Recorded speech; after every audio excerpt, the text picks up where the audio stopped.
Today I present to you my Overwatch 2 State of Tank video. And I think there is really no better time to bring this video than now, especially considering that they are about to shake up the entire game for the year. I know this is a dwindling player base with an absurdly low amount of representation. However, I'm taking this video very seriously. I have a good amount of points today in which we're going to touch on, and by the end, I'm going to try and answer the question, why play tank in Overwatch 2 moving forward? Now, I want to start this off being fully transparent. Like, I don't think too highly of tanking in this past year. However, this video is not by any means going to be a hate or like doomer Overwatch type of video. With that being said, I do want to touch on one of the, in my opinion, biggest mistakes that they made over this past year, and that would be not releasing a tank.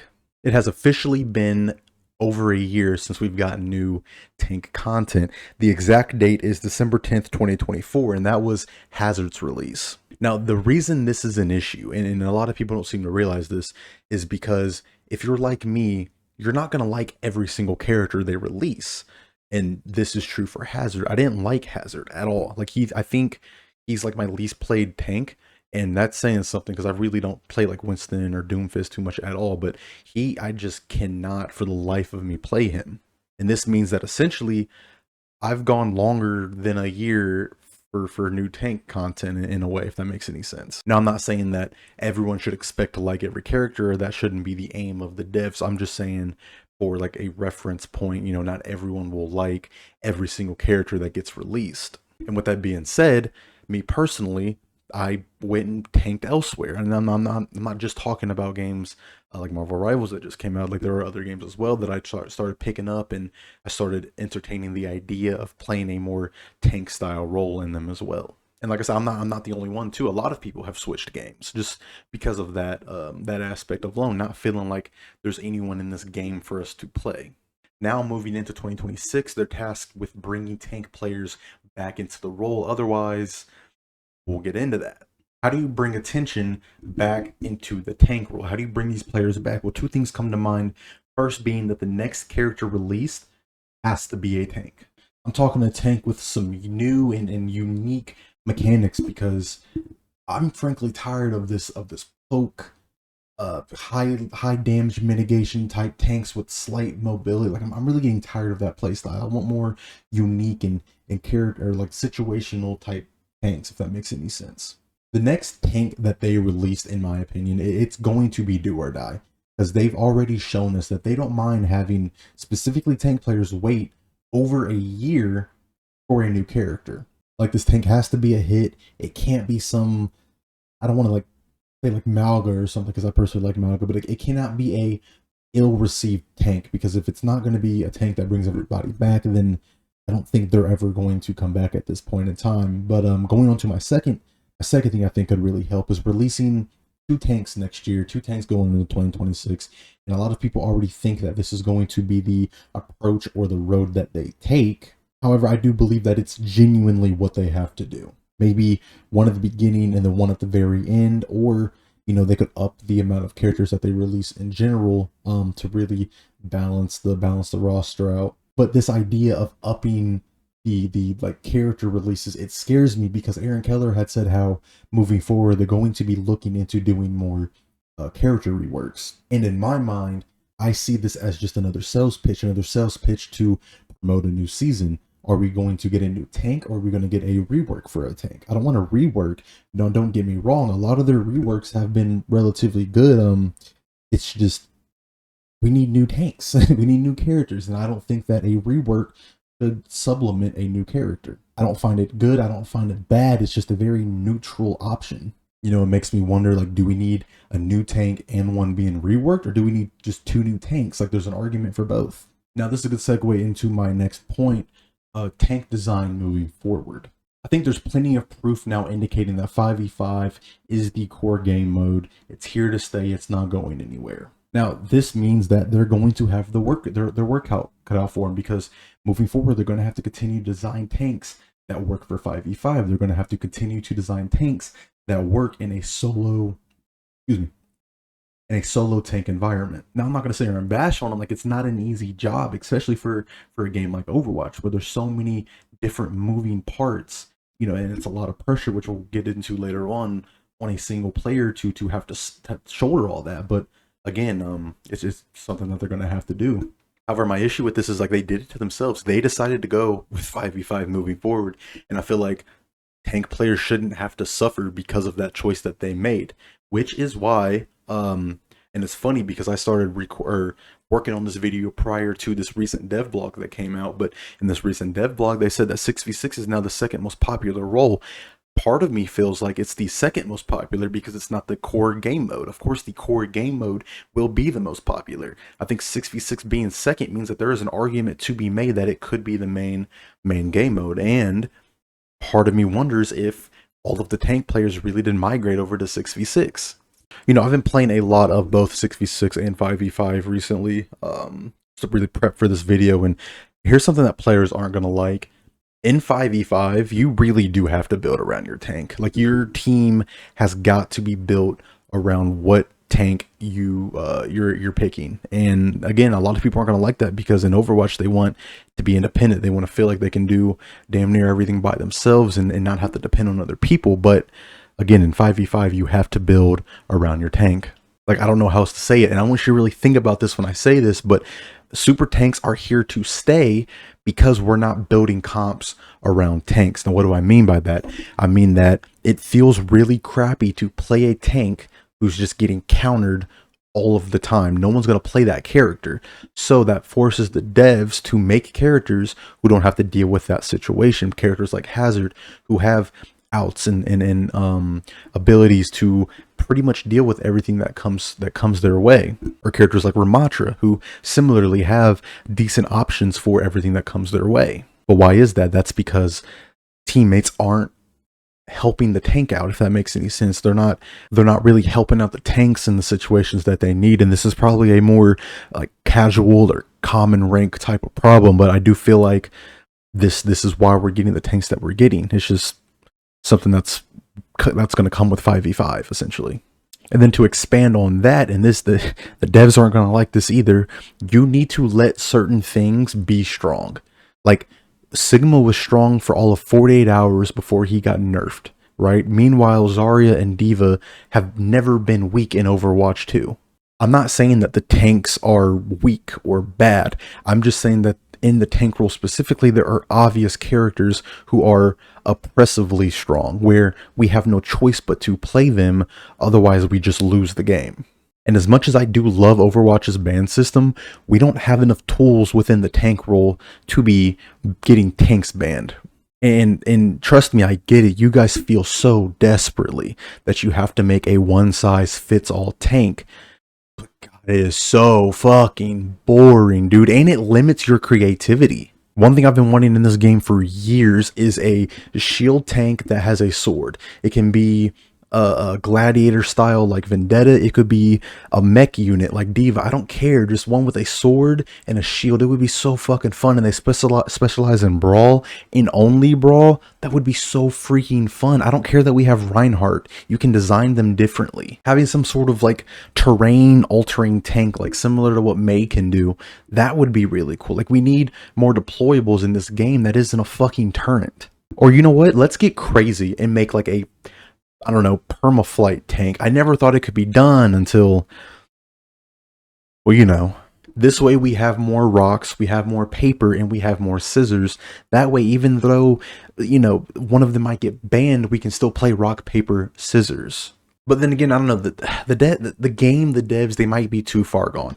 They might see just how miserable it is to play certain tanks in the game, especially against characters like Reaper, Lucio, the Ana, Echo, Bastion, freaking Sombra, Zenyatta, even though they just fucking buffed him, even Juno at times. But I think this is why they're scared to make a character who is really good in a specific situation, because in the game like Overwatch, especially now where there's so many different types of characters who can do different things, it's so easy to shut down a character whose specialty is closing the distance, or whose specialty is denying space, or shooting from a distance, maybe taking control of an area around. It's so easy to just counter a character who does one specific thing. One character that comes to mind is Mauga. I love Mauga. I think Malga's fun as hell. Like 2 machine guns, I set people on fire. Like hell yeah. But go Ana and I'm fucking done. Go Zen and I'm deleting the game. Like it's ridiculous. But listen, I think characters like Malga, it's fine to have them. Despite how easy it might be to counter him, it opens the door for more specialty tanks. That and the ban systems. Because honestly, yes, you should use bans to ban the most strong character. But part of me is really thinking like, I don't know, maybe it's just a tank in me. But banning counters might also be something that we need to start doing, because if we didn't have a Zen, or if we didn't have Ana in the game, the they could go crazy with the design that they could do to tanks. Like they could go crazy. But no, right now it's just used specifically for like Soldier Ward or characters you don't want on your team, which is completely not what we should be doing. Part of me also thinks that having these specialty type tanks, or I guess technically characters in general, would really alleviate the need for role passes. Because let's face it, role passes were just a band-aid fix. They were a temporary fix for a long-term problem. Again, this is because of the DPS passive, but I don't like the idea of receiving less healing just because I'm existing, just because I'm the biggest target on the field who can get damaged the easiest. I'm getting less healing. Like it's such a weird concept, and just like another reason why I wouldn't want to play the role. And to wrap up the segment, hopefully moving into 2026, they find a way to move tank away from this being a big beefy DPS, because I miss the feeling of being a tank. And I can't really describe it, but like I play Sigma, Ramatra, Reinhardt, sometimes Junker Queen, main tank, I guess you could say, with like shields and whatever. Like I miss that feeling. I miss the feeling of being able to play those characters and feel like I'm doing something and I'm not just waiting around. So again, I really wish that, and hope that they move away from the big beefy DPS damage mitigation type tanks moving forward. Now, while we're on the subject of what it feels like playing tank, let's go ahead and move on to what it felt like balance wise and perk wise playing tank this past year. And honestly, I can't complain too much. Like, yes, Diva and Zarya have been strong for a pretty long time, and yes, Hazard went on a generational run when he first dropped in 5v5 and in Stadium, and yes, they took Sigma's kneecaps out for being strong for all of 48 hours, but other than that, it was fine. Balance was fair. Like, again, it's hard to balance tanks for 5v5, and I understand that. So if their mindset was having all the tanks be okay and some being meta, I think they did their job. I think they did fine. Like, I don't think there was a single tank who was just flat out like unplayable. So I can't complain too much in that regard. Now, do I personally agree with this philosophy? No, but again, if that's what their goal was, they did it. I can't complain in that regard. Now, going forward into 2026, I really do want to see better and fresh styles of the existing tank types become meta. And I'm talking different styles of brawl, different styles of poking, different styles of dive. I don't want to just see another Winston Diva dive, or another basic Reinhardt type brawl, or another basic Sigma type poke. Like, I want to see different styles of these types of tanks. And again, that's going to be on them to be able to design characters who meet these requirements. But you know, if they don't even want to do that, then I hope they can just make some older tanks some forgotten tanks meta somehow, and longer for 48 hours. Now we move on to perks, and let's be real. Come on. The thing with perks is they were 1000% a band-aid fix for poor character design and just poor balance. Because let's face it, it's kind of hard to play Doomfist in 5v5 when characters like Ana can just put you to sleep on repeat, unless he has the ability to randomly absorb the first projectile that comes in. You see what I'm saying? Now, if you liked perks, good for you. Like, I'm happy for you. You can like whatever you like. However, I do not. Because more than anything, I feel like through the use of perks, they're trying to remove the weaknesses that they have in the tank role. I think they're trying to remove the weaknesses of the tanks. Now, to me personally, perks would have been a perfect way to transform these characters into better versions of themselves while still maintaining the weaknesses in which they have, because the weaknesses that they have is what makes them unique and special. I'm thinking things like specifically like the stadium powers, right? Characters like Sigma, who really harness the harness in Stadium with orbiting orbs around his body, orbiting shields around his body. Like, that's cool. I love that. Not being able to levitate for 2 fucking seconds randomly in the middle of a match. Mind you, that's a major perk. Or like Winston, you know, in Stadium, he can have a fucking shock bubble. You jump down and your bubble becomes a Tesla cannon. That's freaking sick. Not a healing bubble. Why the fuck is Winston healing my team? Why? Why am I healing my teammates as Winston? Or, I don't know, there's 1,000 things that you could give Reinhardt. First thing that comes to my mind is the double fire strike magma trail. I don't give a fuck how broken it could or couldn't be. Let me be threatening from a distance, right? Let me do something from a distance, because, and I think I'm going to get into it later, playing Reinhardt fucking sucks. It really, like, you're just waiting for them to close the gap on you and just fuck you up. It's we might get into it later. Look, as much as I love the idea of him knocking people back with his shield, it's a bad major perk. At least how it is now. It's next to useless, and who are you knocking? No one's coming close enough to Reinhardt to get knocked back except the other tank. And in that instance, you're not really doing anything with that knock. It's just a bad major perk. Look, going forward, I think balance is fine. I think they're doing what they can with what they have. You know, I can't knock on them too much for that. But when it comes to the perks, I really do want to see more transformative perks. And I mean things that really make the characters feel like more updated or more stronger versions of themselves without removing what makes them unique.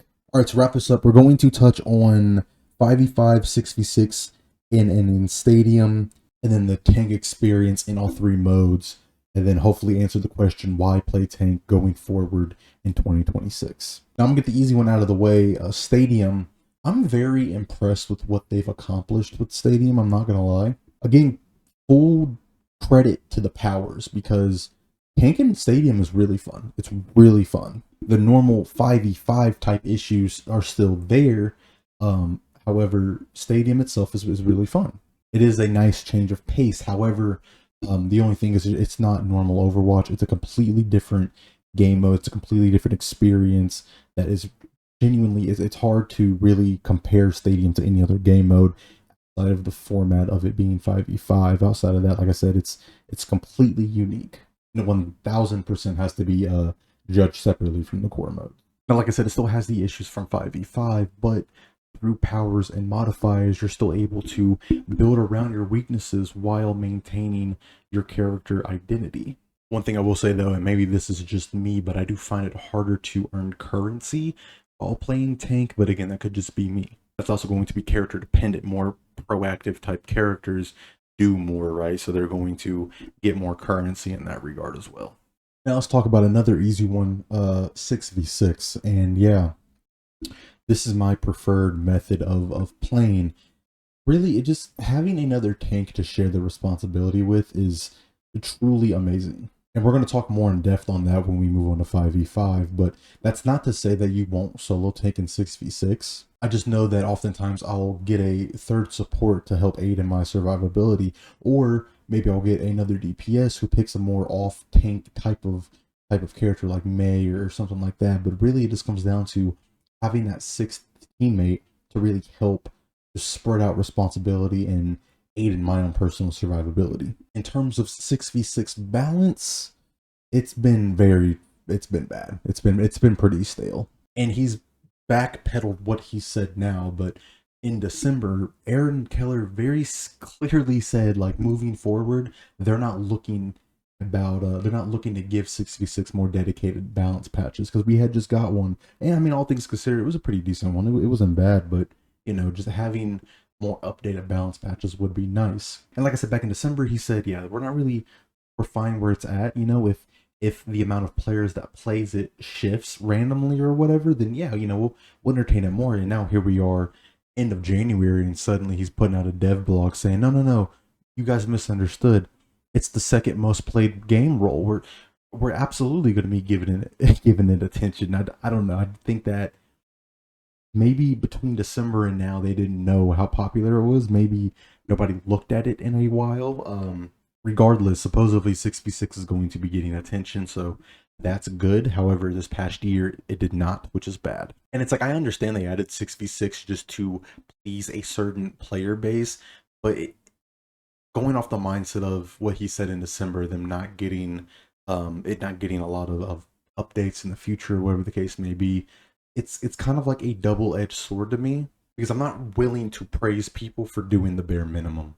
Because yes, I want the 6v6 experience, but if it's getting bare minimum attention, bare minimum patches, like what's the point? What's the point if it's going to get left on the back burner to be terrible and just burn? What's the point of playing it? And then on the other hand, if that's really what's going to happen, just remove it. Just remove it so you can focus on the game mode that you guys actually care about, and you can invest all your time and resources into making that the best possible experience. You see what I mean? It's a double-edged sword because I want it, but I want it to be good. And I also want them to be able to give their all into certain things.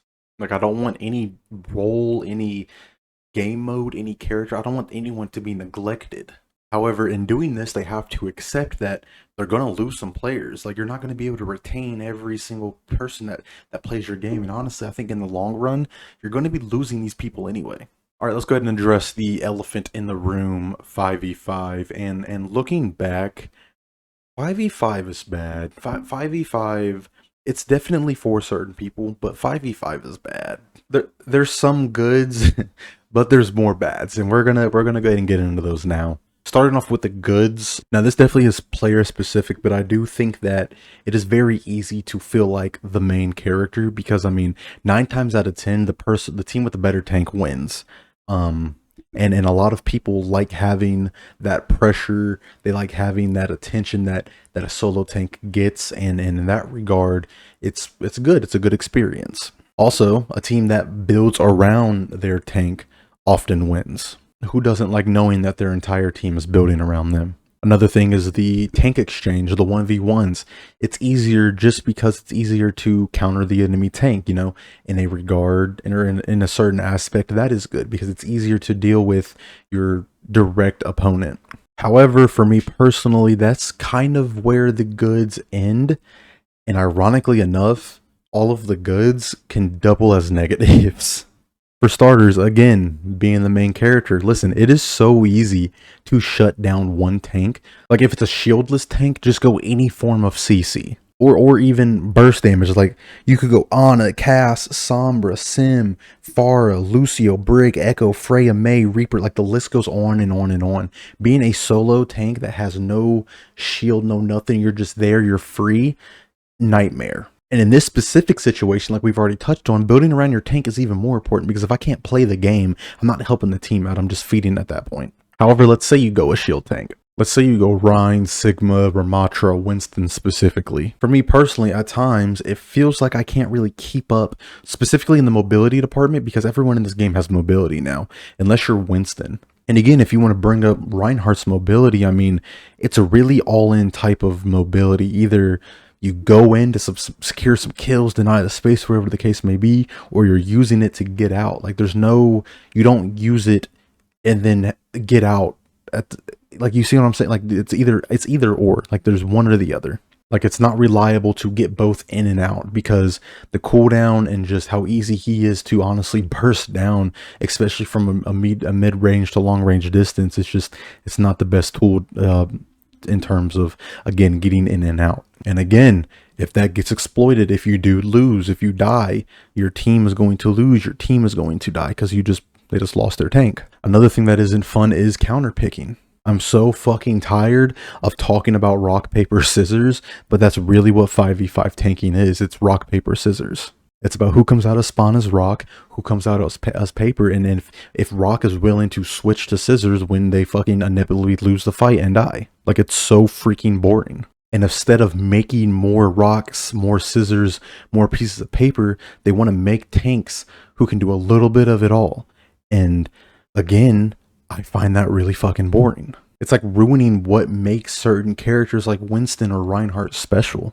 Like this got so crazy that there was legitimately strategies being formulated around like losing the first fight just so you can counter swap, come back and take the point. Like I don't know if it's still around or not, but like that was legitimately a strategy that people were able to formulate and take advantage of. It's actually crazy. Like that is the reason why they went on to hide who we swapped to. Like that is literally the sole reason why for counter swapping.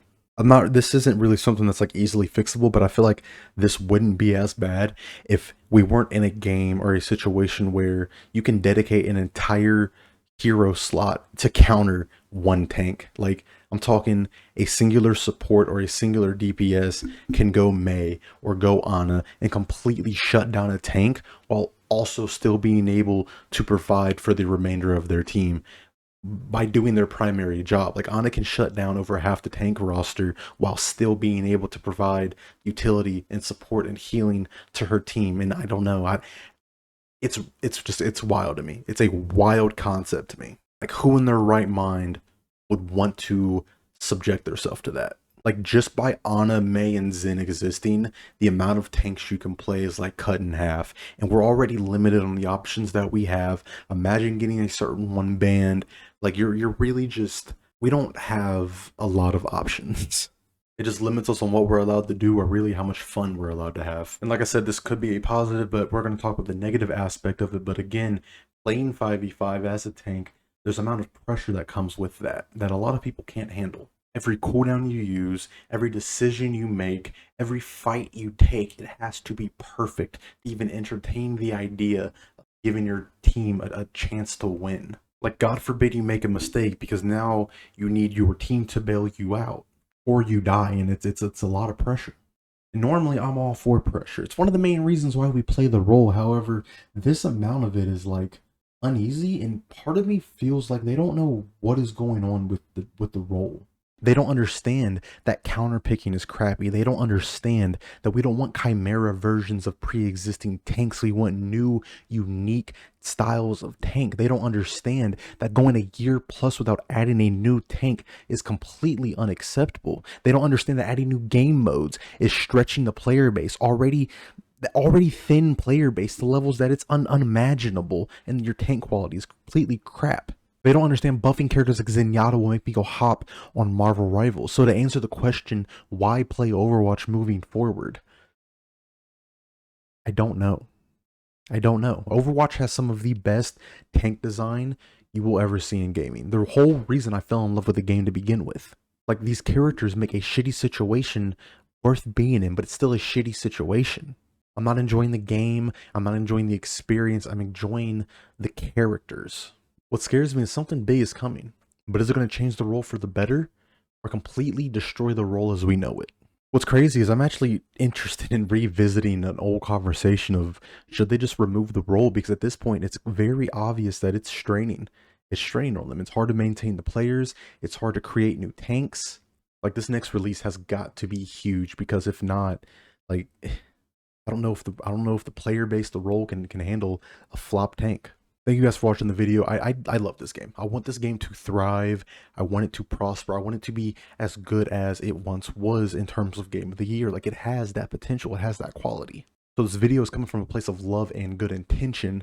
And with that being said, if you enjoyed it, leave a like, comment your thoughts down below. I really want to know what you guys think is the future for Tank. If you enjoyed, be sure to subscribe for more content like this, and I will see you in the next one.